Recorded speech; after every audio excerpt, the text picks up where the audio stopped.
Hello అందరికీ, ఈరోజు video వచ్చేసి మకానా కర్రీ చేశానండి. చాలా టేస్టీగా వచ్చింది. మీకు కూడా చూపించేస్తాను నేను ఎలా మకానీ కర్రీ చేసుకున్నాను అనేది.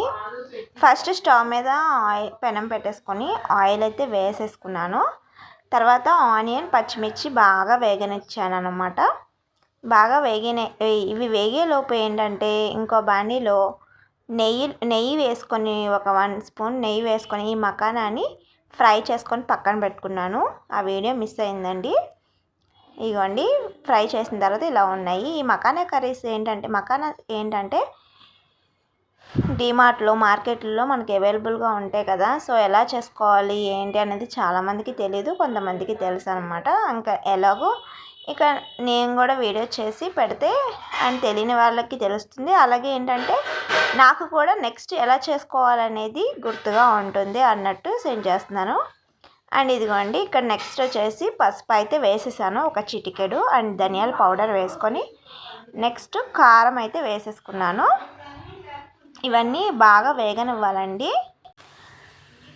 బాగా వేగనివ్వాలి. కారం వాసన పోయేంత వరకు వేగనిచ్చిన తర్వాత ఈలోపు నేను మిక్సీ జార్లో టమాటా, అలాగే జీడిపప్పు, అల్లం వెల్లుల్లి గ్రైండ్ చేసుకొని మిక్సీ పట్టుకున్నాను.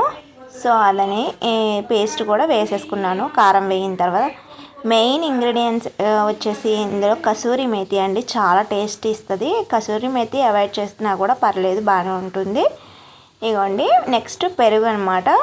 3 టేబుల్ స్పూన్ పెరుగు వేసుకున్నాను. చాలా చిక్కగా ఉంటుంది అండ్ అంటే చాలా బాగుంటుంది టేస్ట్ కూడా పెరుగు వేసుకోవడం వల్ల.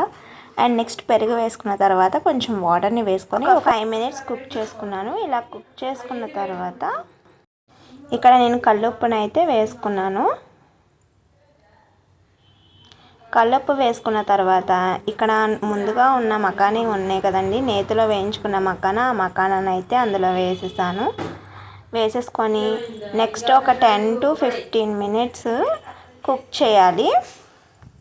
ఇగోండి, మకానీ వేసుకున్న తర్వాత 10 to 15 మినిట్స్ కుక్ చేసుకొని, సో ఇదిగోండి ఇక్కడ నూనె పైకి తేలింది, అలాగే మకానా కూడా ఉడికిపోయింది. చాలా టేస్టీగా వచ్చింది అండ్ యమ్మీగా ఉంది. చాలా బాగుంది కర్రీ కూడా, చాలా చాలా బాగా టేస్టీగా వచ్చింది. అండ్ ఫైనల్గా ఏంటంటే కసూరి మేతి మనం ముందుగా పక్కన పెట్టుకున్నాం కదా, ఆ కసూరి మేతిని వేసుకోవడమే. ఈ కసూరి మేతి చికెన్ కర్రీస్లో కూడా వాడుతూ ఉంటారు. చాలా టేస్టీగా ఉంటుందండి, చాలా బాగుంటుంది. అండ్ నెక్స్ట్ ఫైనల్గా కసూరి మేతి వేసుకున్న తర్వాత ఒక 5 మినిట్స్ కుక్ చేసుకొని స్టవ్ ఆఫ్ చేసుకోవడమే. అండ్ ఫైనల్గా కొత్తిమీర వేసుకోవడమే, అంతేనండి. మకానా కర్రీ అయితే రెడీ అయిపోయింది. సో చాలా tasty and yummy and rice and చపాతీలోకి చాలా టేస్టీగా ఉంటుంది makhana curry. So I hope ఈ వీడియో నచ్చినట్లయితే లైక్, షేర్, సబ్స్క్రైబ్.